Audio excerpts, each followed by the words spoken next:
The flag with Barron and Walter. So you guys go ahead, you can do it with the microphone or you might like, or we can go on your cue, okay? All right, ready? You guys are ready. Set, go. Say loud.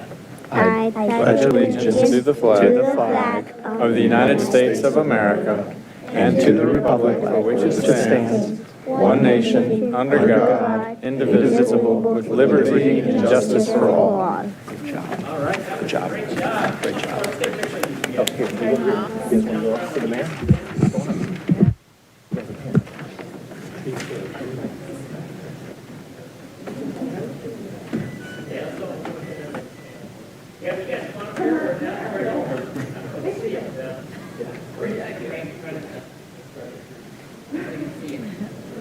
Get a picture. Get a meet you guys. Which one's Barron, which one's Walter? Nice to meet you. All right, I'll take that. All right, Barron. All right. Turn around, and we'll get a picture, then we'll give you some pins, okay?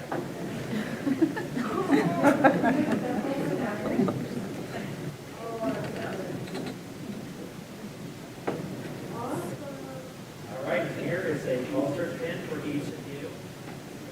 One for you, one for you, and there's one for your dad, too. All right. Thanks a lot, guys.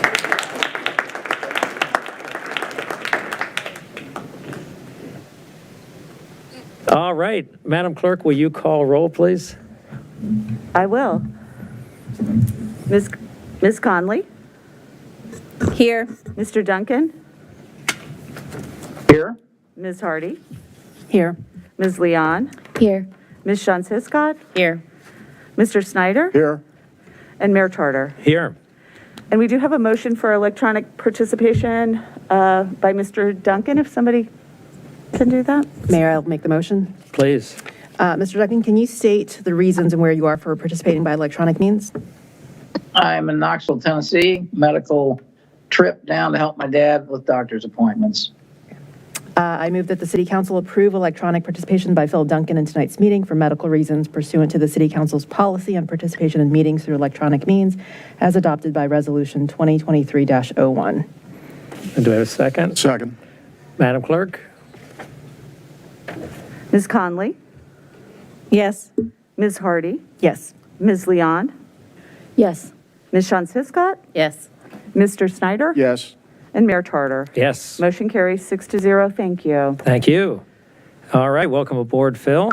Let's Thank you. move on to the next item on the agenda, the adoption of the meeting minutes. Do we have a motion regarding the meeting minutes? Or the meeting agenda, sorry. There we go. Mr. Mayor, I move to adopt the meeting agenda. All right, do we have a second? Second.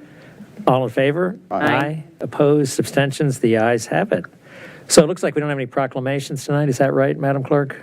That's correct. Okay, any oaths of office to administer? No, sir. Okay, let's move on to receipt of public comment, starting with summary of written comments.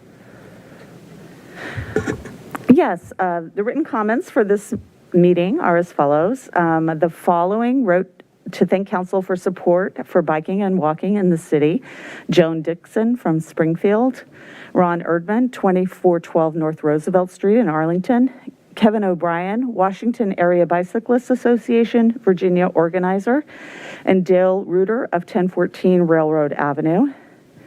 The following requested a Vietnamese outreach specialist for the East End Small Area Plan, Janine Baumgardner, Kirsten Witkowski, Melissa Rohal, Isabel Finkelstein, Julian Iriarty, Amanda Luo, Hannah Baumgardner, Donna Hung Truong, Ha Tong, Phoebe Bui, Lily Claymeyer, John Dorsey, Adele Fu from Maryland, who is an Eden Center customer, and Suk Young Oh, director of the Hamke Center, also provided comments on the proposed East End Small Area Plan.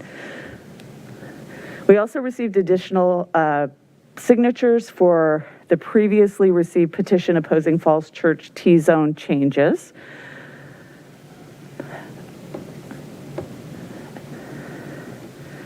And I had some other comments that are not pulling up here, but let me just go to the end and then I'll pull up the T-zone comments as well. Sean Dakin wrote to say he liked the temporary walk signal on Broad Street at the Broad and Washington project because it was very responsive to pedestrians. Todd Friedlander of 801 Hillwood Avenue asked that city web pages regarding stormwater projects and permits be updated. Denise Kosbar wrote with concern that trees were not being preserved when new development projects were built. Susan Lauren wrote with concerns about the impact of increased construction on city residents. And Dave Rifkin, 126 Whittier Circle, requested repairs to sidewalks on Whittier Circle. And I'm going to see if I can try to get the T-zone comments loaded. Would you like to go on just to the public comment while I try to figure out what's going on with this document? Sure, unless there's someone else. Sophie or Cindy, you might have those. Do you all have, either one of these have the comments? Okay, yeah, let's go on then to the receipt of public comments. And what that means is folks here present or present through the internet. And so anyone who'd like to speak has an opportunity to do so now. You need to fill out a speaker slip in the back in the lobby area, fill out your name and address and hand it to the clerk. When you do speak, we generally ask you to keep your time to 3 minutes and state your name and address for the record. But we do have some special guests here today. And so all the rules are going to be put aside for you all. So we got some folks who have done some great work on Give Day, and we know you're here, and we'd love to hear from you and all the great work you all did. So do we have a representative or the whole gang to come up? Whatever you guys would like to do. We'd like to hear about all the wonderful work you all did.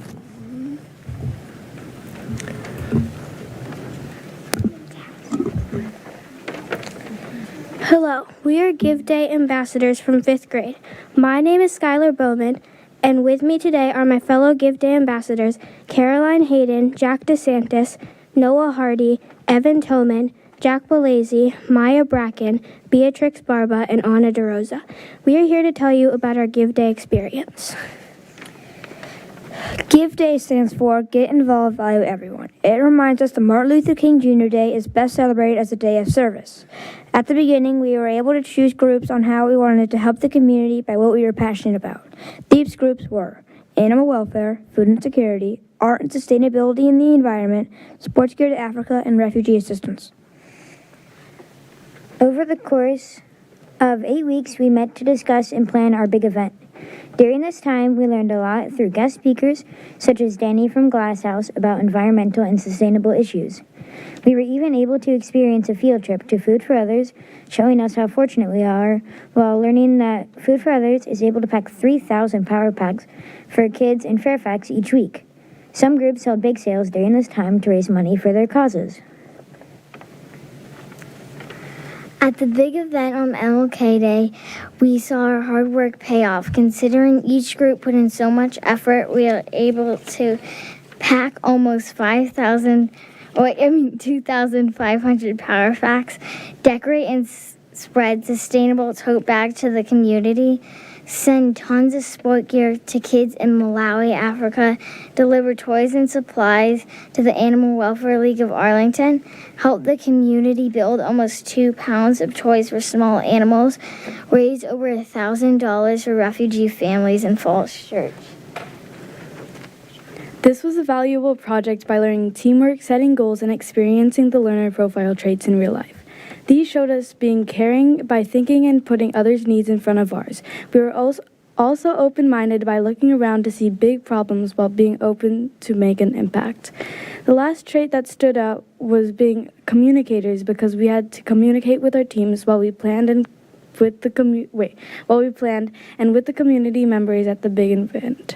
We are grateful for SCCPS and the PTA for this experience, and to the Falls Church community for participating in 2023 Give Day. Thank you.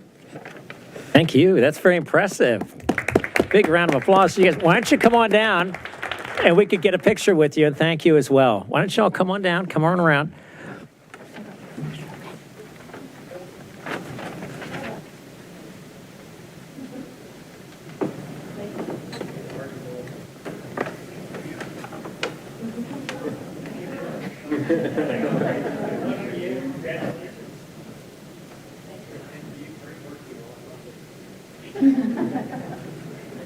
I need to have one of those,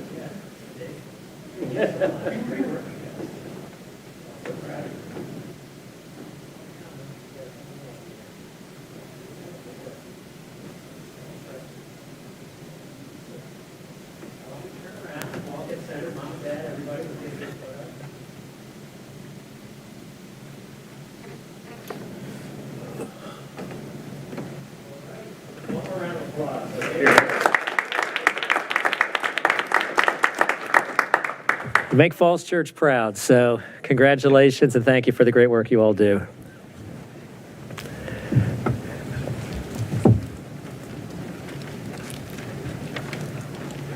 Madam Clerk, are there any other public speakers signed up? Yes, we have Robert Lajeunesse, who's signed up to speak. Hey, welcome. I think I got it. Hi, Robert Lajeunesse. I want to start with a compliment to the city for not spreading snow melt at the first hint of a frost. I haven't noticed any this year, which is fantastic. It must be good for the environment, our cars, and the budget. Sticking with roads, Secretary Buttigieg was on PBS last week talking about the infrastructure bill and how there is a line item in there to make the streets safer for cyclists. And he said that, and I quote, to soften concrete bump outs for cyclists. And this is something I've mentioned to Mr. Stoddard many times and haven't had a response. The city continues to build abrupt curbs, 90-degree curves when it could easily be 45-degree curves. And so if the federal government's moving in that direction, I would encourage the city to. Sticking with federal spending, the gift card program, I would just like to give you feedback that it is an administrative nightmare or headache. I've found the cards to be very difficult to track. The vouchers do not align with the card numbers. You have to know the specific amount on the cards. You can't use them for tipping, which is a job killer. And then in one establishment, I was told you can only use them downstairs to buy wine and beer. So when you combine that with all of the other taverns and bars, they really amount to booze stamps for the wealthy. And so I would encourage you to think long and hard about ever renewing that program. I know there were restrictions on that and what you could do, so it's not as easy as just reducing the taxes, as I understood. But those have been very difficult, and the merchants get frustrated as well when I try to use them. So please rethink that. And I can't come here during this time of year without speaking to the fund balance. So I just wanted to point out that those last two programs that I mentioned were federal programs that provide a protective response to the stormy and dark days that we saw over the last 2 years. So I would just suggest to you that when the federal government is doing those things, it may mean that you don't need as big a fund balance as you otherwise would need if the federal government is there to supply. Now, they're always going to do that, but what we found is that there's money available from the federal government or the state government, so we don't have to perhaps be as protective with our own fund balance, and particularly in a time when interest rates are higher. It's a lot easier for the government or municipality to borrow than individual homeowners who may have to borrow to maintain their spending. So that's all for me. Thanks. Thanks so much. We appreciate it. Madam Clerk, additional speakers? And that was everything for tonight. All right. And I did get the middle of my written comments to load. Oh, sounds good. Would you like to read them?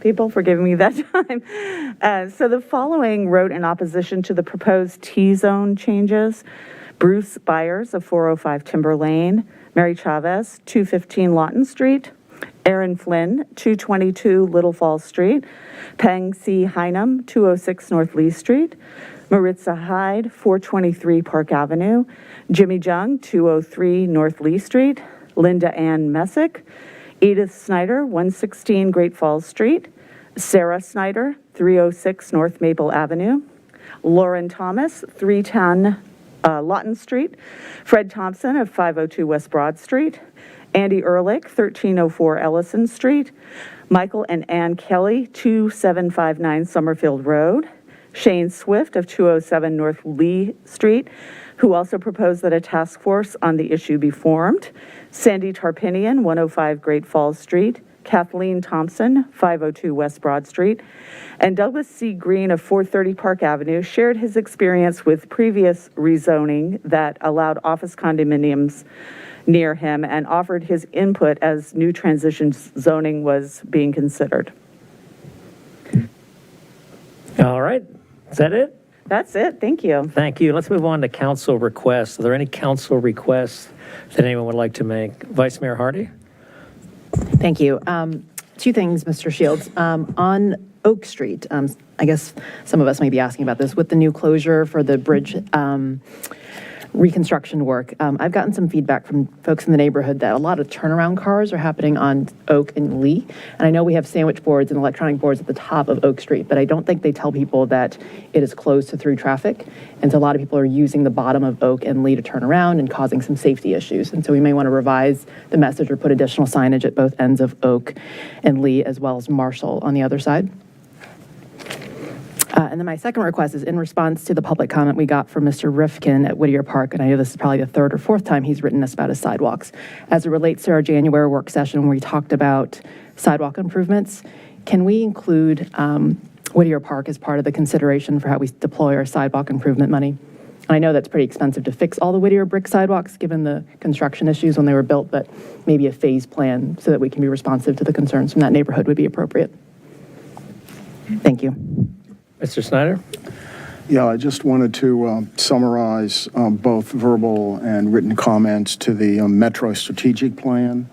We focused on reliability, safety, and convenience, pointed out how important both of those rail stations, East Falls Church and West Falls Church, are to us, called on them for as smooth as they can during the work over the course of the summer and to provide adequate substitute transportation. And finally, urged that the long-term funding of Metro be addressed, but not coming out of local government budgets. Thank you.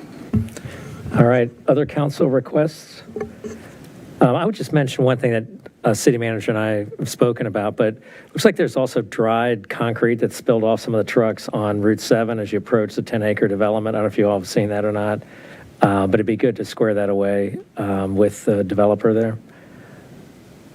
Thank you. We are trying to address that. We have spills throughout the city, and we've got follow-up to do with the concrete company and with developers. Yeah. Great, thank you. Unless there are any other council requests or comments, why don't we move on then to the report of the city manager? And I guess we're starting with the second quarter financial report. We do have under the city manager's report an update for the city council on our mid-year financial report. But before we get to that, I'll just, you can go ahead and, I've got to touch base just on a couple of things, pretty rapid fire. And so one, I will speak to the Oak Street Bridge. As was noted earlier, the Oak Street Bridge is being replaced. I guess that financial report doesn't seem to get those kids too excited, but anyway, sorry about that. You sure? But a bridge project is pretty interesting. That's true. So there'll be lots of construction activity for the Oak Street Bridge. This is a small bridge, but it will be completely replaced, and so that's a project that's going to last over 10 months. And we will close Oak Street to through traffic throughout the duration of this project. We will maintain pedestrian crossing across the bridge throughout the entire construction period. So pedestrians will be able to cross and to access Cavalier Trail Park the entire time of construction. We are doing, for the first time, a project is actually administered by VDOT, and so we're working through that process with them. But obviously, the city is the point of contact for any comments or questions, and we'll relay those to the project manager with VDOT. And so we'll follow up on the signage that we've been alerted to today. Second, I'll report just on the West End Sanitary Sewer Pipe Enlargement Project. That is underway right now as well. So people from Oak Street up to the property yard on kind of the entire west end of the city will be experiencing some construction activity also over the next 10 months as we enlarge that pipe. In many sections, we'll be able to do that with underground pipe bursting, which is done to minimize impacts on surrounding property. In some areas, we'll be doing it as an open ditch. And so I ask people to bear with us as we do that needed improvement to our sanitary sewer system. With respect to transitional zones, the Planning Commission will be having a meeting on Wednesday this week to finalize their recommendations on this proposed zoning text amendment, zoning code amendment, to provide their recommendations to the City Council. I do want to thank all those that participated in the Town Hall meeting on Thursday last week, and also thank the League of Women Voters for facilitating that meeting. We got a lot of comment on the proposal. The Planning Commission will be working that through, and then ultimately we'll come to the City Council, and we'll continue the public engagement, of course, through the City Council's deliberations on that proposal as well, and we'll have additional town hall meetings as we go through that. And before I turn it over to Ms. Bawa, then I will end my report by noting we have 2 honorees for Employee of the Year for the year 2020 and for the year 2021. Joe Carter is our Employee of the Year for the year 2020, and Veronica Prince, Deputy Clerk, is our honoree for the year 2021. We'll have an event to celebrate both of their achievements, and stay tuned for that, but we'll arrange for that. And of course, we are taking candidates or submissions of nominees for our 2022 Employee of the Year. This was, we want to thank the Employee Review Board, which is a citizen group that does the Employee of Year recognitions each year. Joe Carter in 2020 really helped our government stay open and helped us respond to the pandemic. And Veronica Prince, our Deputy Clerk, helped keep our democracy working as we recovered from the pandemic and managed hundreds of virtual meetings by all of our boards and commissions and City Council. And so congratulations to Joe Carter and Veronica Prince, and look forward to a nice event to celebrate their achievements coming up soon. Let me turn it over to Ms. Bawa for a brief touching base on our mid-year financials. We did have a briefing for the Budget and Finance Committee, and we want to share basically this report with the full City Council. Good evening, Mayor Tarter, members of the council. So we have for you the second quarter report, which shows how we did with our revenues and expenditures for the first 6 months of this fiscal year, July 1st through December 31st. So overall revenues, as you'll see on page 1 of the attachment, the last 2 pages, revenues show an overall over budget by 3.3%.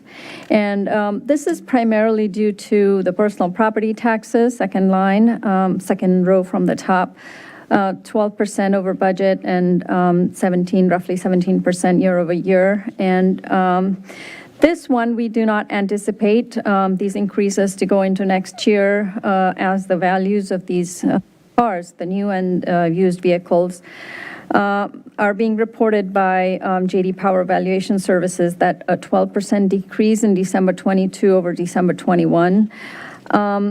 Sales taxes, after an adjustment of a late payment, are showing a year-over-year increase of 2.2%. And this is not as expected when we were setting the budget, and this is primarily due to the drop in online sales,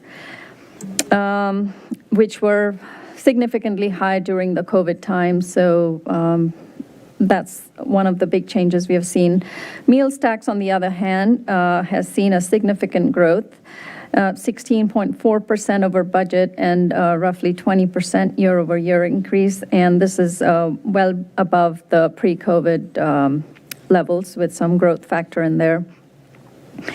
And the other one that I'd like to highlight is the licenses and permits, and that number is big because we've received permit fees from 2 major projects, the West Falls Church development and the Broad in Washington project, and lastly, the investment revenues are high due to the continuous increase in the interest rates that we're noticing. So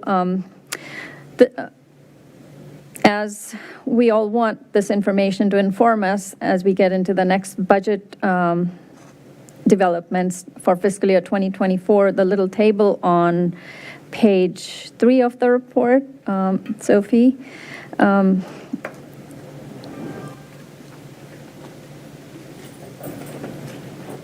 shows key economic indicators above that. Another page above that. That one. Thank you.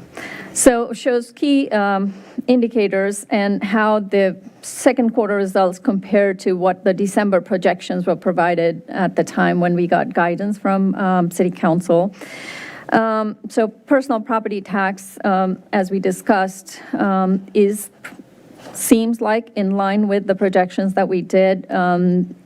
Most of the other jurisdictions who had set in a valuation factor have actually decided to eliminate that valuation factor and are valuing their vehicles at 100% this year.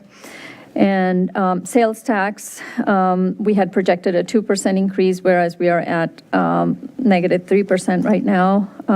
Meals tax is on the up, and other taxes are, the collections for this year so far have been negative, and the projections we did were 2% less than this year's budget.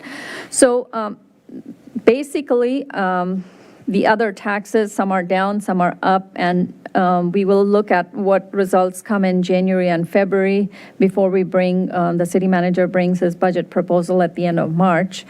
However, the big factor in here would be the real estate assessed values that are being worked upon by the assessor's office.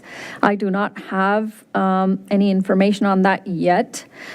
We hope to have them mailed by the end of the month, and we hope to have a press release next week on those when the results are ready by the assessor's office. That makes up about 60% of our revenue stream, so that'll be a big factor. Other jurisdictions in the region are also wrapping up their numbers and working on their proposed budgets. So we had projected a 4% increase in an overall assessed value.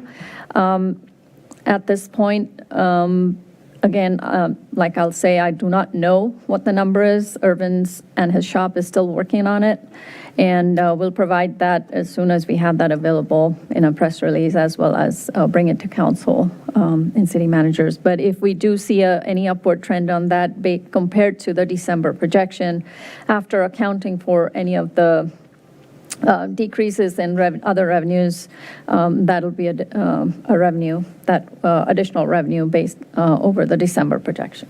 So, but we're not aware of that yet. So that is where the revenues ended up for 6 months. On the expenditures, now we are 1% below budget in underspending, and that is primarily due to vacancies.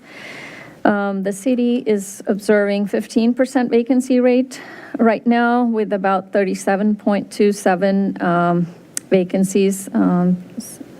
Sophie, that's on page 5, the table, yeah. And these vacancies are listed by department and classification if details are needed.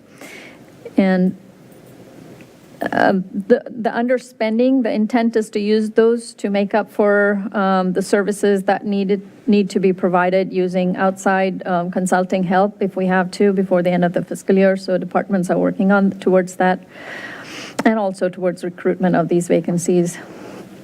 So I took the liberty, that was the revenue and expenditure for second quarter. I took the liberty of adding the ARPA update, since we had told council and budget and finance will provide twice a year what our spending looks like. So as of second quarter, a total of 17.1 million has been appropriated in ARPA funds. We received a total allocation of 18 million, leaving a balance of 923,000. This is on the top of page 4 of the report, the ARPA update. And as of December 31st, a total of 7.2 million has been obligated, and of that, 3.1 million has been spent.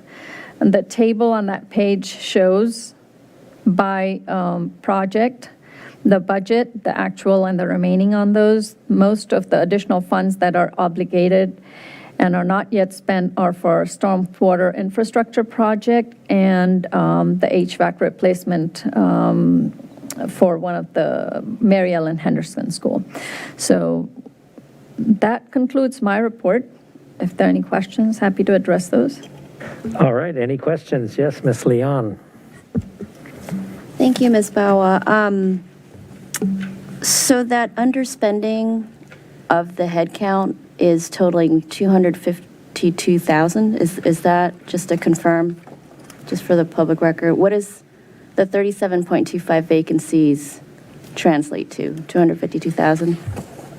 Or I won't. misreading that amount, or what is the amount?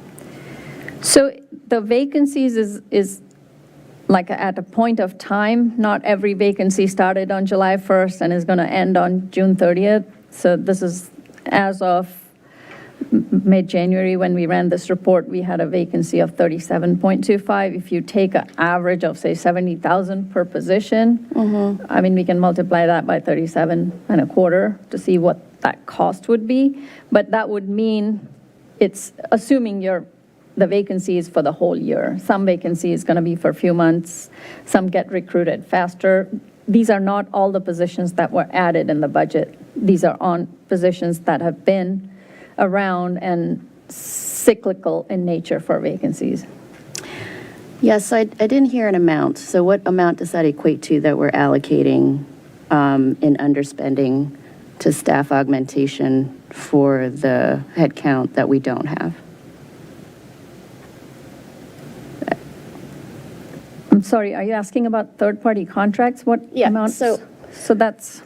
Yeah, maybe I misunderstood you, but I thought what I heard was that the savings that we were getting from vacant positions, we were then going to take, they equate to $1, and that dollar equivalent was going to go into giving our staff some support by getting contractors to do some of the work that needs to be done. Correct. Did I hear that correctly? Yes, correct. So that's on the last page of the attachment. It's listed by department, what the underspending is for each department. So what's the total? I think I'm trying to, I was reading the Word document, and I didn't look at the table, The total is 965,000, and it's not all vacancies. I would say 80% of this is probably vacancies. Okay, so that's 965, rough estimate from July to December. Okay. Okay. Do we know, second question, and I believe I asked this, I'm sorry if this might be too premature to ask if we need more time to research it, but what percentage of our sales are online sales? Do we have that rough ratio? Right. So, we need more time. I know it in comparison to the groceries, but I'll have to get back to you with an exact number. And I'll do that at the Budget and Finance on Friday. Okay, thank you. And just to make sure, as I read this ARPA allocation on page 4, what is the encumbrances amount?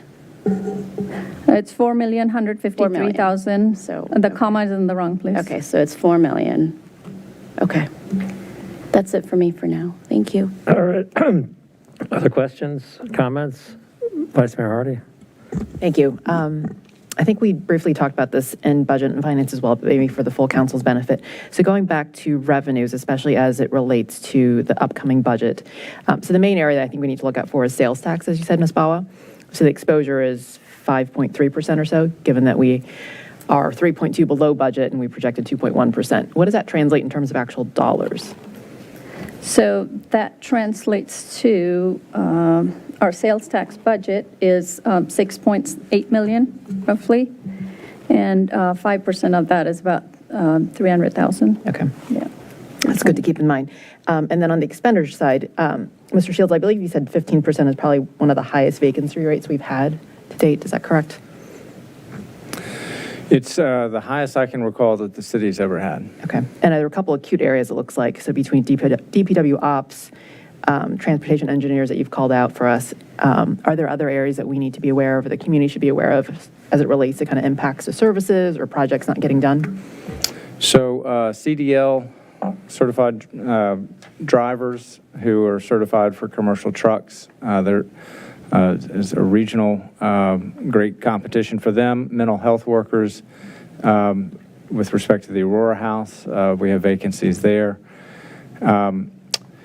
Those are some of the key areas in addition to the ones you listed.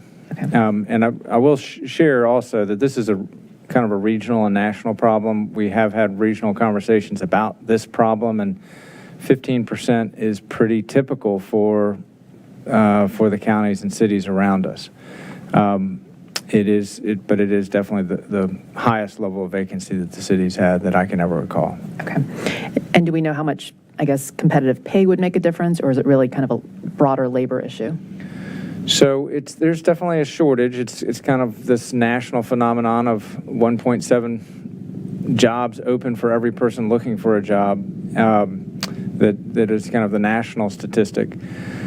I think all of the jurisdictions are trying to solve it, and so there's going to be, what that means is there's going to be more competition, and pressure on salary. And that's one thing, I think our workforce is grappling with inflation, and so that it's needed. And so it's going to be a big part of our budget discussion in the coming weeks. But from, an overall fiscal soundness of the organization, it's going to be a big challenge for us. I think that's going to be as we discussed back in November, that's going to be one of the significant challenges of the budget this year. Okay. And as it relates, I guess, the upcoming budget, I think in budget guidance, we had already said that we were going to try to adjust for the salary study recommendations, but I think there's enough of us up here who've kind of talked about what does it mean to do more than that, and so hopefully there will be an option in your budget that looks like that so that we can actually address some of the open positions we have, if that would help. And my last question is on the ARPA slide. So out of the 17 million, 3 is actually spent, 14 is remaining. Is that correct, Ms. Bawa? Is that all encumbered, or is it just planned?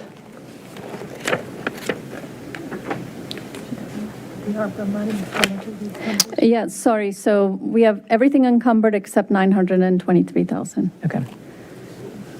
Thank you. That's it. Mr. Duncan? Thank you. The next to the last thing that Letty said is what I was going to swim into. The Budget and Finance Committee touched on it. But on the school side, my understanding is their vacancies are not as significant as they are on the general government side. And some of that is different kind of jobs, I suppose. Some of it, though, is a philosophy that they have, according to the superintendent, that they intend to be the best paying jurisdiction in the Commonwealth. I believe that was the statement that he made. Certainly, at the top of the heap in terms of pay. So as we head into the budget season, I'd just be curious to know how far are we? I mean, what would we have to pay a maintenance worker to fill that position? There must be some amount of money that, private contractors are feeding to their folks in positions like that, who then we would try to hire as, fill-in type until we get permanent people. But what would it actually cost us to pay these people enough that we would be at the top of the list when they go online and look for job openings? So that's not a question you can answer right now, but it's something that I would hope we could talk about. If I could, I'm sorry to dial back, but we zipped past the first part of the manager's report. But back to the sanitary sewer project, the communications that I saw from the city explained that, there would be some impact on laterals, which is understandable, but it wasn't really clear in the letter how the duration of that impact would be. And with so many people now working from home still, when the sewer line used to go down back in the old days, sometimes people wouldn't notice for 6 or 8 hours, but now I feel like they are. Is there any way of, even if you get 24-hour notice that your lateral is going to be affected by some of the work, is there any way of knowing how long it is that it'll be before you can, flush again? Is that a knowable thing? Is that a variable thing? Is there anything we can tell the citizens before they start calling and complaining about how they can't flush their toilets? So there'll be much more communication on a block-by-block basis as those impacts occur. Typically, 8 hours is the window of time where you put the new pipe in and before you cut the new holes for the laterals to work again. So 8 hours is kind of the window that we'll be asking neighbors to work with us on. We will have direct communication with all households, on a block-by-block basis as we get closer to those times. Okay, 8 hours, that's a good long stretch. That'll be interesting to see how that works out, but that's helpful to know. Could be up to 8 hours. Okay, thank you. Ms. Hiscott? I just had a quick question on the Aurora House utilization. That number just pops out as the number of staff openings. Are we turning people away, or are we, what are we? Well, no, Aurora House actually is at full capacity right now with the kind of the statewide regulations on crowding or how many people can be in this facility. We're at full capacity right now. So it's a tremendous, I think our staff are doing it well and they're doing it safely. And if that ever becomes a question, then we will take what actions need to be taken so that it is a safe facility. But it's a strain on staff right now, for sure, and has been for a while.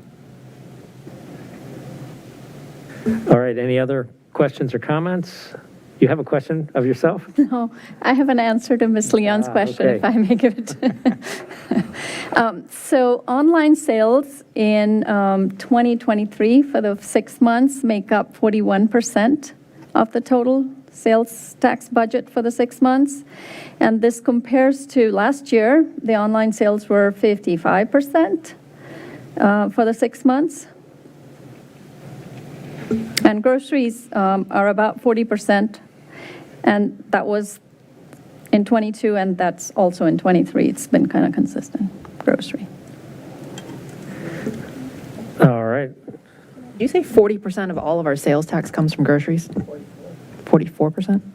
40. So like 40. So the 6 grocery stores in town makes up 40% of the sales tax revenue? Yeah. The volume. Grocery stores are great. The volume, yep. Okay. Yep. Mr. Shields, can we talk about the NHPF progress? Is it appropriate for me to ask questions on the good news that's happening over there?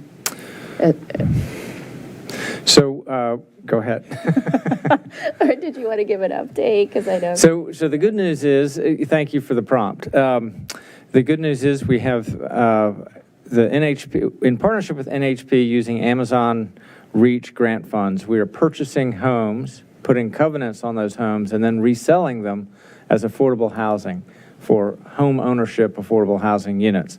We have 3 homes under contract right now. We have not closed on those, but we do have them under contract, and they're all estimated to come in terms of the rehab needed under that $20,000 cap that is set in the agreement. So that's all really good news. We have a wait list right now of 20 individuals that are eligible for those units, and we're doing publicity right now to spread the word, to grow that pool of folks who could be eligible to purchase these home ownership units. So that's an update. Happy to provide more. Okay, so that contract has not closed, so we are not in possession of those properties yet. That's right. Okay. Okay.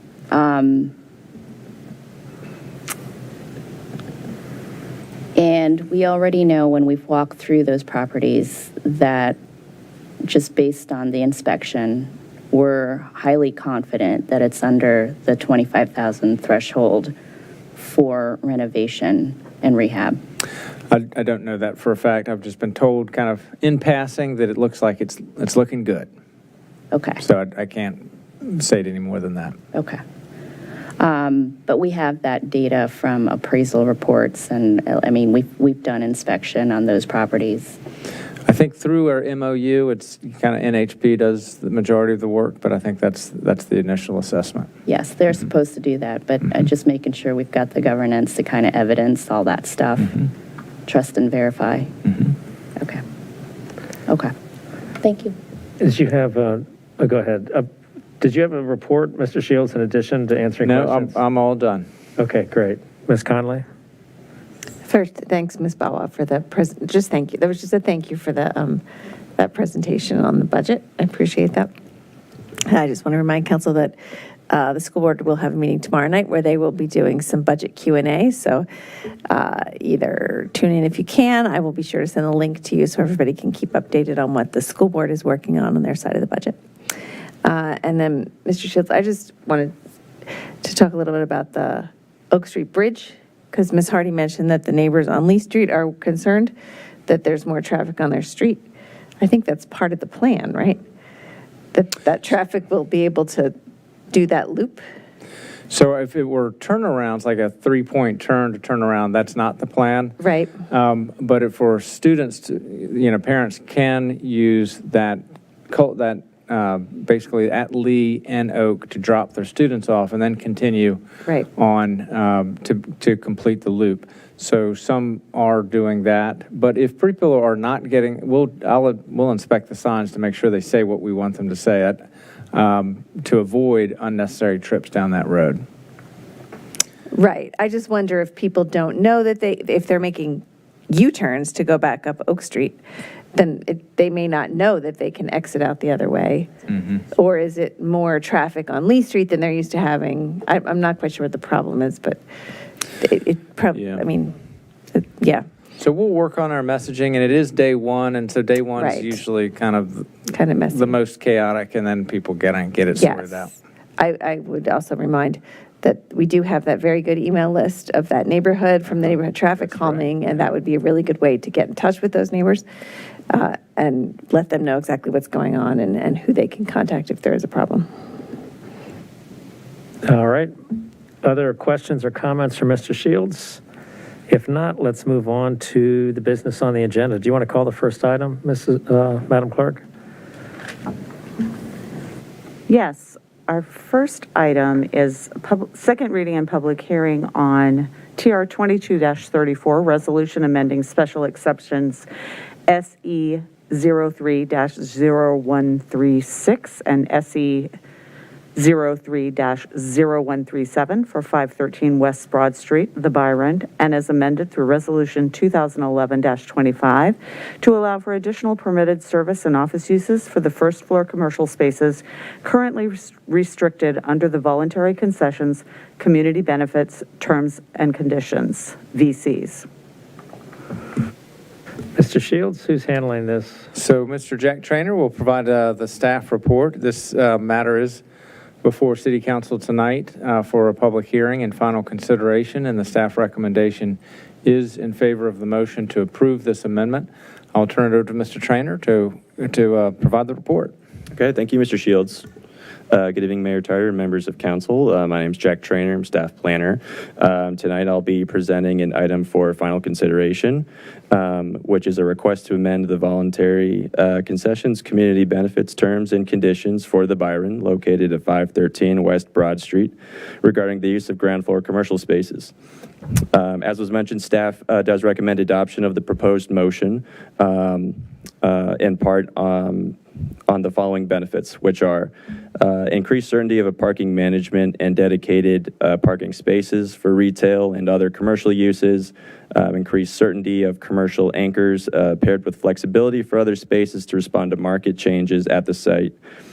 And lastly, consistency with recent approvals for mixed-use buildings across the city, which include a mix of committed commercial anchors and flexible uses in the remaining spaces there. The Planning Commission held its public hearing on December 21st, where they voted unanimously on their recommendation that council approve the submitted application. And the Economic Development Authority as well recommended that City Council approve the application at its meeting on December 6th. The applicant has submitted a couple updated materials since council last saw this item, which was at its last work session on January 23rd. The main updates there are to the parking management plan, namely clarifying a couple items. So nothing too substantial, but again, a couple clarifying things, namely on item 10 of the parking management plan narrative. indicating that any paint applied to the stenciling on the ground would be traffic paint quality, adhering to the pavement, and that the colors for the plan would be chosen for clarity and ease of legibility, again, as was discussed at that last work session. So with that, Mr. Painter, Andrew Painter is here representing the applicant. I'll turn it over to him for further comments. All right, thank you so much. Thank you, Mr. Trainer. Mayor Tarter, members of council, my name is Andrew Painter with the law firm of Walsh Colucci, speaking tonight on behalf of the Byron at Falls Church LLC. Really nothing more to add. Council has seen this a number of times. We've been at this for several months. We did make a couple of minor adjustments to the parking management plan coming out of council comment last time, specifically with respect to the paint color. We added language that said that any paint color would be chosen for clarity. And a representative of the association was here last time, and a representative of the association is here this time as well. But the association president at last meeting said that there's going to be a refresh of the entire parking garage, and the paint color will be chosen subsequent thereto. I believe that Councilman Duncan, last time you had asked about ABC stores and whether or not the Virginia Code prohibits ABC stores near schools, childcare facilities. The answer is no, they do not. They do prohibit advertising within 500 feet of a childcare or school use. That does not go to the store itself. And possession on school grounds is prohibited, and possession while driving a school bus is obviously prohibited as well. And I will say that it's also worth noting that any time that a proposed liquor license or an ABC store is proposed at a location, there is a 30-day public comment period to the ABC board, during which time anyone may lodge any concerns or objections. In terms of leasing, we do have a bit of good news. Acton Academy, which had the end space, and I'll recognize Craig Cheney if needed, but my understanding is that they have signed a 10-year lease for the middle space, which is right next to Penzi Spices, with one 5-year renewal. So that's a relative bit of good news pending the outcome of tonight's meeting. So with that, I'll yield the floor. Thank you. All right, thanks so much. Any questions or comments from anyone? Any member of the public wish to speak to this matter? Seeing none, the matter is closed to public comment. Does anyone have anything? Anyone like to make a motion? Motion to adopt TR 22-34.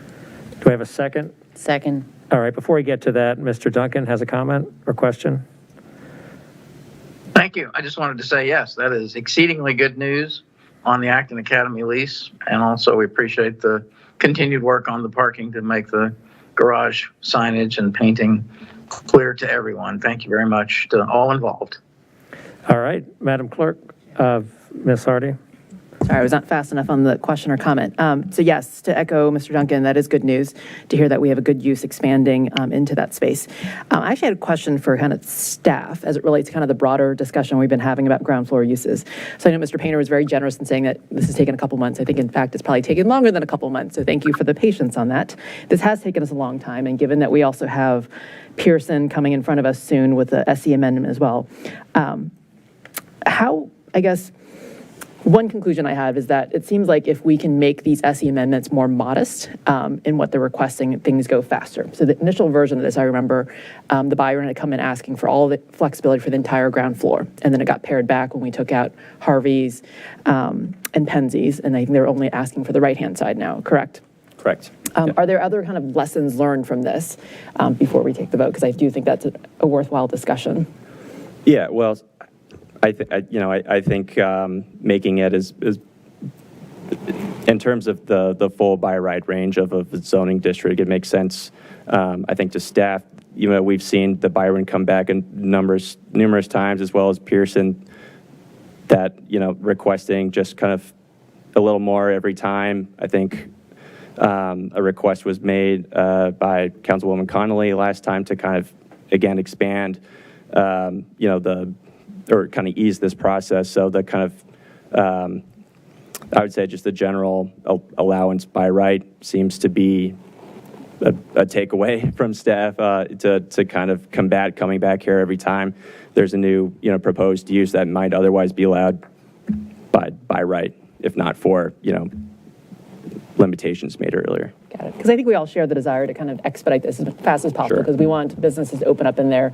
So I do think that where we're ending up on the Byron in particular does strike a good balance between, I think, what ideally you probably wanted from the Byron versus what we think, will generate good fiscals, keep the good tenants there. And I think in this case, expand Acton's use, which is, a good long-term use given the subpar parking that I know we're trying to make the best of. So I do think where we end up was a good place, although it took us a while to get there. So hopefully for future ones, it won't take us quite as long. Thank you. Thank you. All right, Madam Clerk? Ms. Conley? Yes. Mr. Duncan? Yes. Ms. Hardy? Yes. Ms. Leon? Yes. Ms. Shunskiscott? Yes. Mr. Snyder? Yes. And Mayor Tarter? Yes. Motion carries 7-0. Thank you. Thank you. Congratulations. Let's move on to the next item. Yes, we have first reading on TO 23-01, ordinance to amend, reenact, and recodify Chapter 48 zoning as follows. Added definition of outdoor dining to Article 1 in general, Section 48-2, definitions. Add a new Division 11, outdoor dining, to Article 5, supplementary regulations, in order to create standards for creation and regulation of outdoor dining uses. And add references to the new Division 11 to 1, Article 4 districts, Division 9, B1 Limited Business District, Section 48-457, Division 10, B2 Central Business District, Section 48-490, Division 11, B3 General Business District, Section 48-525, and Division 13, OD Official Design, Section 45-589, and 2, Article 5, Supplementary Regulations, Division 2, Off-Street Parking Requirements, Subdivision 4, Regulation of Use Types, Section 48-1003, Parking Requirements by Use. I missed some of that. Could you repeat that? All right. Here we are. My joke is always bingo, right, after we finish talking about that. Good evening, everyone. My name is Laura Arsenault. I'm a principal planner with Planning and Zoning. Council is requested to grant first reading to and refer to Planning Commission and Economic Development Authority a proposed zoning ordinance text amendment to clarify and to make permanent provisions to outdoor dining. Outdoor dining is currently operating under temporary administrative approval flexibility made available under the COVID emergency legislation. The proposed code amendment includes only language for existing and future outdoor dining applications on private property. As a separate administrative item from this proposal, staff will develop a process for outdoor dining uses that currently exist or will exist in the public right-of-way. Staff presented to Council last week for a discussion on February 6, 2023. Starting with line 30 in the report, staff incorporated Council feedback by updating recommendations for the zoning ordinance language, by providing clarity to the new outdoor dining permit process, and by providing detail to the community engagement process. The proposal remains largely unchanged. The only change from last week when we discussed was that there have been new zoning ordinance section numbers, and they are now currently 48-1219 through 48-1221. The rest of the zoning ordinance proposed language remains unchanged. That includes the creation of a definition for outdoor dining, the update to references for new outdoor dining uses throughout the zoning ordinance, and accessory use sections, and an off-street parking requirements, as well as creating new supplementary regulations for outdoor dining starting on lines 168. That includes a zoning administrator permit approval, a zoning administrator request for inspections and modification of required parking, and that the zoning administrator may add conditions. Staff also added a revocation standard to these provisions. An update from last time not related to the zoning ordinance language is a clarification on the permit process for the outdoor dining uses. There'll be an administrative permit approval as noted. There'll be a one-time application with no fee, but there will be review in consultation with building safety, fire, and police as needed. Existing businesses with approved outdoor dining uses, there are currently about 13. Staff will work with the applicants to update certificates of occupancy numbers, as well as their outdoor dining plan on file. Staff will work with them to issue a new outdoor dining permit, but they still must meet city, state, and federal codes. For new outdoor dining use permits, staff is requesting a submission of form and materials, and a draft of that form is included as an attachment to the staff report. Staff is requesting a dining layout, certificate of occupancy, and other materials as needed to ensure the use is appropriate. These materials are similar to what they would already provide to the city to obtain other business-related permits. Another update from last week's meeting is a discussion on community engagement. Staff has determined we will be hosting a community meeting on Tuesday, February 21st, 2023 at 2 p.m., tailored to restaurant owners with notices sent via emails on file. Staff will create a city webpage to provide the public with information regarding these proposed changes, providing a schedule and links to documents. Staff is also proposing a one-page flyer we're titling FAQ to all restaurants, and that will be distributed after the meeting and updated on the website. Staff is further engaging with Planning Commission, the Economic Development Authority, and the Chamber of Commerce. Lastly, some tentative timing. We're here tonight, February 13th, for the first reading. We're proposing the community meeting as noted next Tuesday, February 21st. On March 1st, we're doing a Planning Commission work session tentatively. On March 7th, we'll be presenting to the Economic Development Authority. On March 15th, we're tentatively planning on a Planning Commission public hearing. And then March 27th, the City Council's second reading and the temporary COVID provisions expire. Thank you very much, and I'm happy to answer any questions. All right, thank you very much for your fine work. Let's go ahead and open it up to questions or comments from council. Does anyone have any questions or comments? All right, this is a pretty short hearing. Any member of the public, if there is any, have any comments? The matter's closed to the public. Do we have a motion anyone would like to make? Mr. Mayor, I'd like to move. Mr. Mayor? Yes, Mr. Duncan. No, go ahead, Dave. Okay, well, we could second it or whatever, but I move on first reading TO 27-01. Do we have a second? And schedule public hearing and second reading for March 27, 2023, and advertise the same according to law. Do we have a second? Yes, I second. All right. Was the referral to the Planning Commission and Economic Development Authority in there? I'm sorry, maybe I missed it. Isn't it TO 23-01? Or am I reading it wrong? Maybe we should try that. Maybe the mic went out. Why don't you start over? Might be better for the record. All right. Mr. Snyder? I move to grant first reading to TO 23-01, refer to the Planning Commission and Economic Development Authority, schedule a public hearing and second reading for March 27, 2023, and advertise the same according to law. There we go. I'll second that. Okay, Madam Clerk? Thank you, I heard that one. Ready for the vote? Yes. Okay. Ms. Conley? Yes. Mr. Duncan? Yes. Ms. Hardy? Yes. Ms. Leon? Yes. Ms. Shantz Hiscott? Yes. Mr. Snyder? Yes. And Mayor Charter? Yes. Motion carries 7-0. Thank you. Thank you. Let's keep moving. Let's move on to the consent items. Mr. Shields, is there anything that you would like to note about any of this? I don't have anything special to note about them. I could read them if you like to, but that's not always the council's Sure. practice. All right, unless anyone has any objection or wants to remove any item from the consent agenda, do we have a motion regarding the consent agenda? I move to approve the consent agenda. All right, do we have a second? Second. Ms. Leon on the second. Madam Clerk? Ms. Conley? Yes. Mr. Duncan? Yes. Ms. Hardy? Yes. Ms. Leon? Yes. Ms. Shantz Hiscott? Yes. Mr. Snyder? Yeah. And Mayor Charter? Yes. Motion carries 7-0. Thank you. All right, and recall tonight we also, excuse me? I'm so excited now. Officially in governance. Yes. So recall also tonight we have a work session, so we're going to begin that now.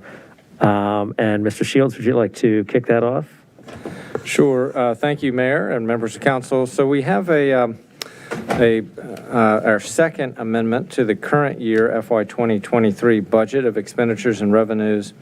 And Ms. Bawa will walk us through the requested amendments. I will say up front, Ms. Bawa gave a second quarter financial report earlier in this meeting. That report has nothing to do with this budget amendment. This budget amendment is really about appropriating grant funds or shifting to pay-as-you-go as opposed to debt, that type of thing. But it's not relating to any of the revenues that were discussed earlier tonight. Ms. Baba, let me turn it over to you for what our request is. Good evening, Mayor Tarter, members of the council. So this second budget amendment for the current fiscal year includes allocating $110,000 in bond proceed interest income towards part and master implementation plan, and this is in lieu of issuing debt that was indicated in the CIP. The remaining funding for this project would come from, which has been previously appropriated, is also from bond interest income, $245,000, and ARPA, $150,000. So that makes it whole. There is $80,000 in Virginia Tourism Corporation grant that is being requested for appropriation for marketing research, planning around Restaurant Week, and tourism website.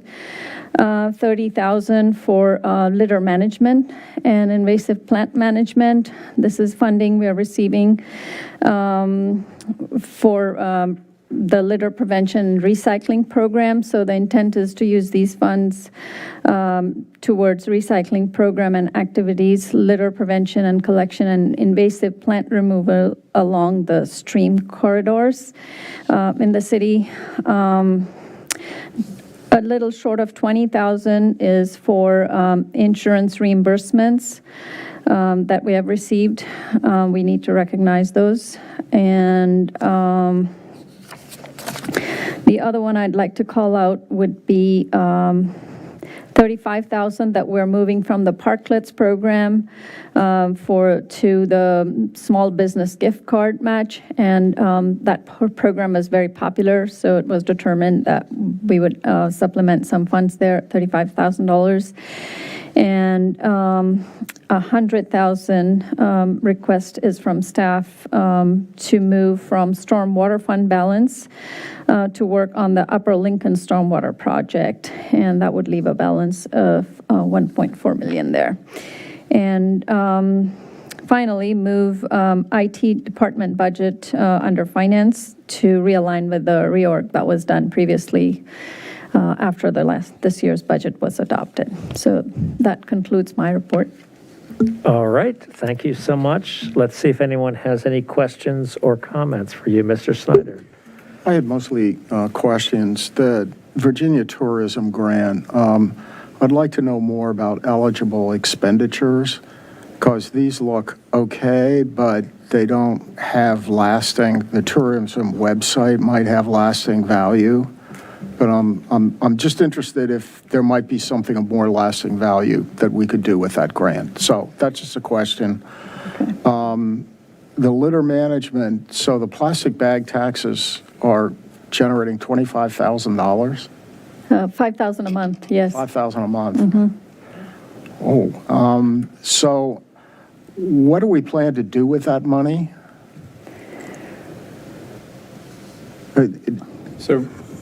So the list here is what's articulated. We can, when we look into next year's budget, I think we can have more discussion about that. We could discuss it more tonight as well. But right now, what we're discussing or proposing is for some of the invasives removal, litter prevention and collection, and helping with our recycling program activities. Okay. So it has to be used for environmental purposes. Right. Mm-hmm. So there are, we can discuss if we have more time, a little bit more broad ideas on strategic uses of these funds. Yeah, when this was that's adopted, what I was thinking, yeah. We were forecasting, I think, a little bit of a lower amount. Ultimately, we do want that number to decrease. The purpose is to use less single-use plastic, mm-hmm. and so I'll stop there. But if you have any ideas, we'd certainly be welcome to them. Yeah. Has the Environmental Services Council weighed in on this? I believe they have, or maybe they have not. I don't know. Do you think they have? Okay. I just want to I get, can confirm on Thursday, we have a meeting this Thursday. yeah. I might just be forgetting. It might be interesting to see if they have sort of more longer-term ideas for that. Okay. And one other note, the council has appointed a solid waste task force, and I think that could also be something that they would provide some recommendations on for next fiscal year. Okay, thanks. Then the small business gift card match program. So we had a comment tonight from a citizen who found it difficult to use this program, and I just sort of want to verify. Was that a unique circumstance, or are there issues with this program before we put more money into it? I think there are, it's a little bit awkward to use. And I think it's a little bit non-traditional in my experience using it. I think it certainly could be worked through. I don't think in any way, shape, or form it means bagging the program. I would just say it probably needs some refinement. Yeah. What's that? So it's the EDA's program. They talked about it at their meeting last week. It's the first I've heard of concerns about it. I mean, I've used it personally 3 or 4 times, and I haven't had issues with it. You bring up the website, and you kind of show the merchant the number. It's been a pretty smooth experience. I don't think the EDA or EDO, and I know Jim Snyder is on the call as well, can chime in with any concerns. But this is, I think, to finish up the matching program. So I think they're still looking at kind of an ROI analysis to figure out whether they re-up the program for the 2023 holiday season. That's not related to this amount of money. This is just to finish up the current program. Yeah, I don't know how you'd analyze it, but would the money otherwise have been spent anyway? But it's basically, is it really generating new expenditures or simply paying people back for expenditures they would otherwise have made? So I don't even know how you'd go about establishing that. But anyway, I heard the citizen tonight that raised some questions.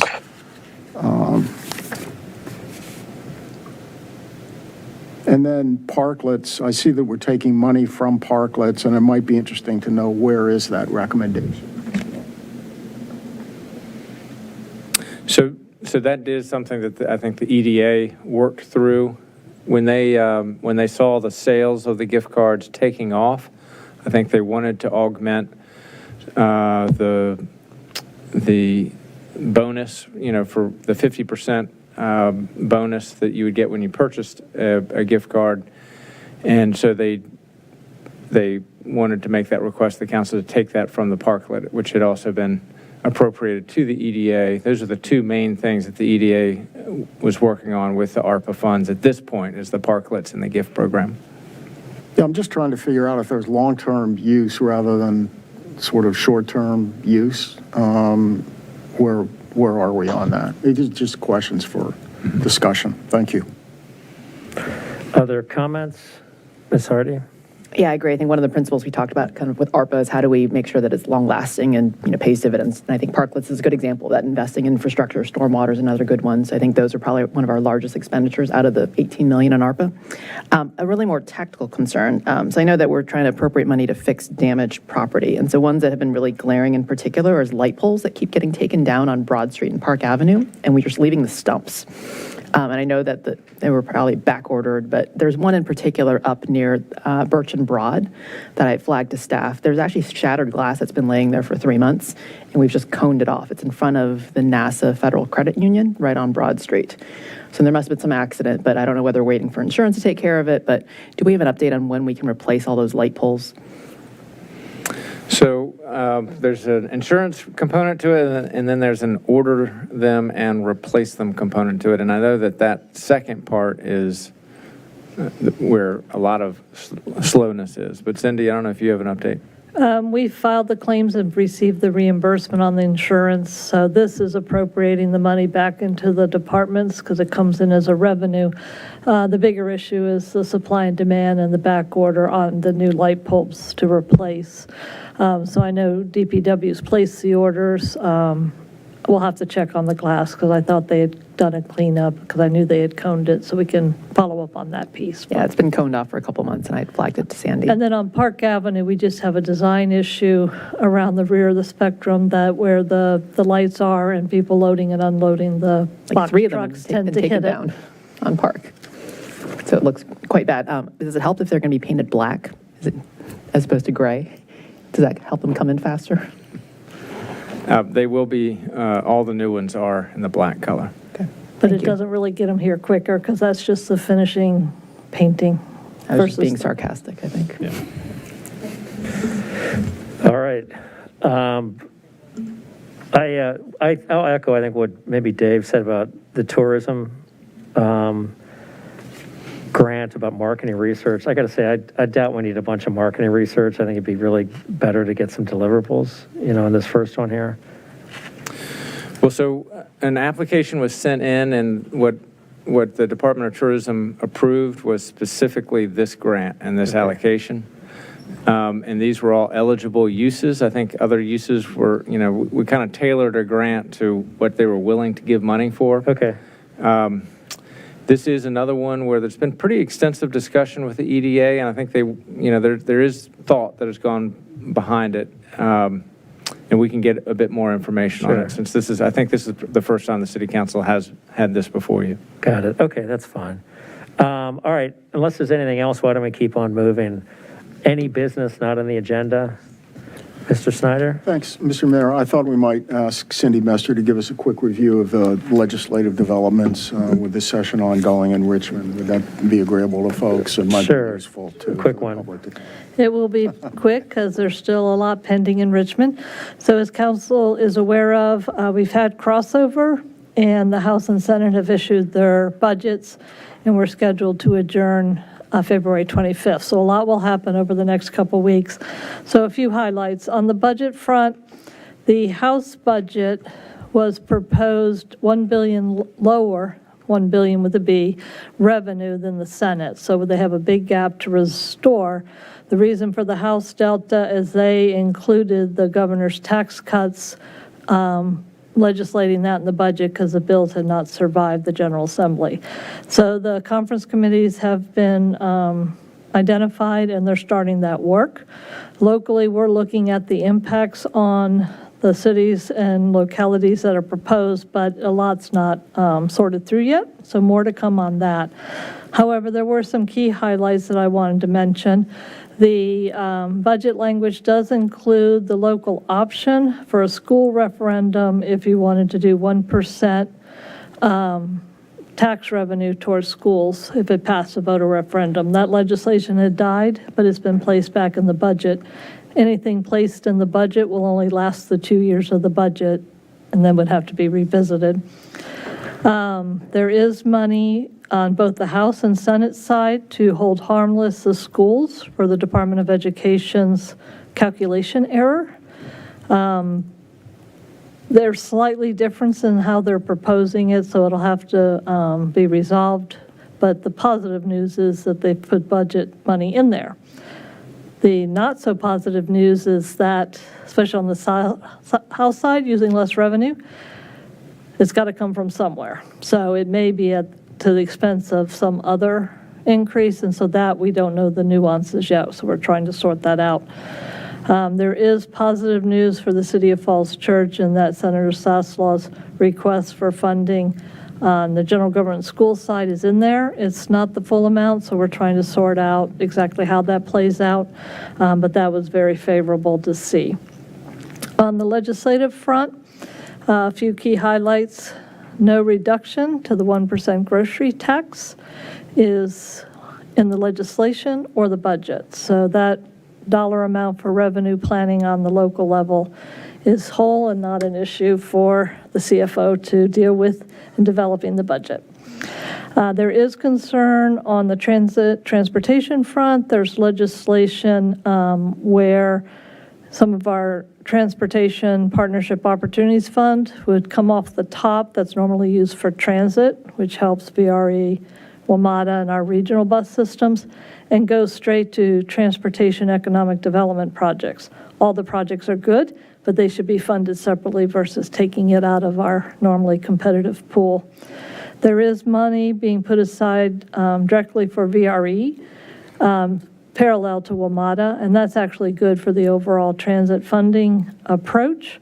And it is something that came out of our state transit service advisory council that I still serve on behalf of VML.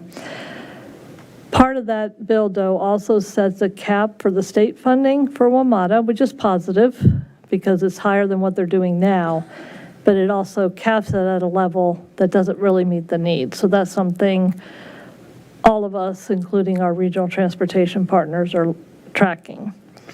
Just a couple other highlights on the public meetings. There's positive news on the front of increasing boards and commissions' abilities to do all virtual meetings. Right now, you can do 25% or 2, whichever is greater. This is boards and commissions, not elected, not planning commission, school board, council. The legislation currently has it at 50%, so it would be double, and it seems like it might survive. On the public meetings mandating recording of all governing body public meetings, that has been defeated, so we won't have to worry about that implications this year. Fortunately, council and the community is already doing a lot of that, but we don't have a mandate from Richmond. And then on another sort of good outcome from a council position, the swatting language and the related 911s, that had become a class 1 misdemeanor if there's false calls into, is passing. And that does look like it'll become state code at the end of the session. And then I will just note on the final point that the gun legislation that would roll back localities' authority to control guns on public property and parks and public land has been defeated, so this year it's not an issue. So there was over 3,000 bills when we started. We're about half plus budget and a lot to do over the next 2 weeks. So I look forward to working with Council's Legislative Committee and our regional and state bodies. All right, thank you so much for the update and for the fine work you do and keep track of all this stuff. Pretty complicated stuff, so thank you so much. Yes, of course. Do we have a next legislative meeting scheduled or tentatively scheduled? We don't have one scheduled. We canceled last week because I didn't have any updates, so I'm pleased to hear council's preference, the committee's preference. If you It's don't kind of need one, we moving don't need to fast, meet. and I I just don't know wondered when if I'll you had have the an idea. details for you to make an efficient meeting. Okay, thanks. If any committee member or any council member would like a meeting, we'll ask that it be coordinated. Right now, I don't think so, but again, if anybody wants it, we'll certainly do it. And one other point, we are working these transportation funding bills through the Virginia Transit Authority Association. The Northern Virginia Transportation Commission has representation in Richmond, the Northern Virginia Transportation Authority. There's some pretty high-level surprise politics being played out here, but we're working it. I'm a little surprised that we haven't been able to get that funding of these special sort of transportation projects to support economic development funded out of new money as opposed to taking it out of current transit money. I think the Senate reduced it from, they hit from, what, 200? Yeah, it was 200 down to 100. Yeah, we're seeming to not be able to make headway on putting new money in while also still not restoring the 1.5% grocery tax for transportation that was lost last year. So it's sort of a double impact. So we're working all these issues as hard as we can, so, you know. And certainly if the committee wants to meet, we can pull it off within the 3-day public notice requirements. But as I track stuff, if I see where I need some direction or something that's not within the council ledge program, I can advise the chair. I think the next 2 weeks will be really fast-paced, and we may not be able to work it through an official meeting. But through communications, not conducting a meeting electronically, we will need, I think, a debrief at the end of the session, and we could schedule that meeting. Okay, and again, if anyone wants a meeting, we'll make sure we get it scheduled. Thanks. All right, thank you, Cindy. All right, other council member comments or requests or reports? Let's move on then to the approval of the minutes. October 11th, 2022. Mr. Duncan? Could I make just a quick report on something else? Of course. There was a meeting that Mill Creek held with the community on last Thursday, where they reported on the progress at the Founders 2 site. Just to cut to the chase, the bottom line is demolition, I'm sure you've seen, is going on, and pile driving, which is going to be the most disruptive activity, is supposed to be finished by sometime around the 1st of June. There were some traffic concerns.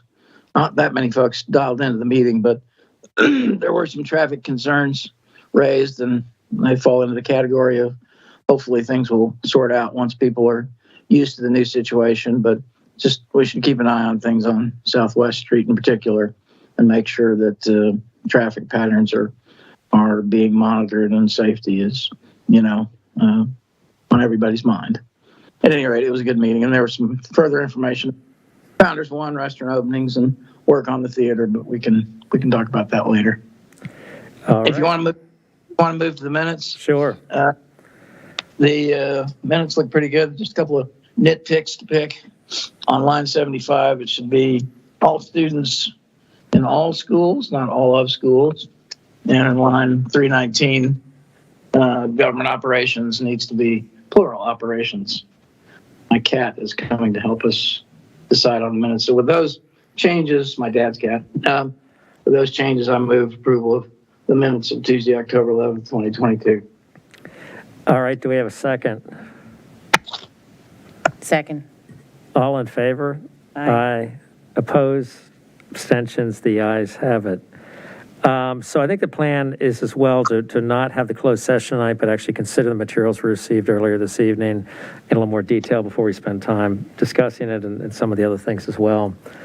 So unless anyone has any final words or anything they'd like to say, Mr. Duncan, you have your hand up. Is that a hangers-on from earlier? I just can't reach past the cat to kill my. Okay. So unless anyone has any, Ms. Hardy? Phil reminded me, we mentioned GovOps. So we are confirmed for GovOps next Tuesday at 3 o'clock. And we're going to talk about the 15% vacancy, the customer service priority, and then an update on the staffing study. I think Wyatt said staff had an alternative recommendation in lieu of the staffing level study. We're good to go? Thank you. All right. Is there anything else anybody would like to say? Or we've got a February world's record of before 9 o'clock. So we're going to go ahead and adjourn this meeting and have a great evening, everyone. All right. Good night. Good night. Thanks, everybody.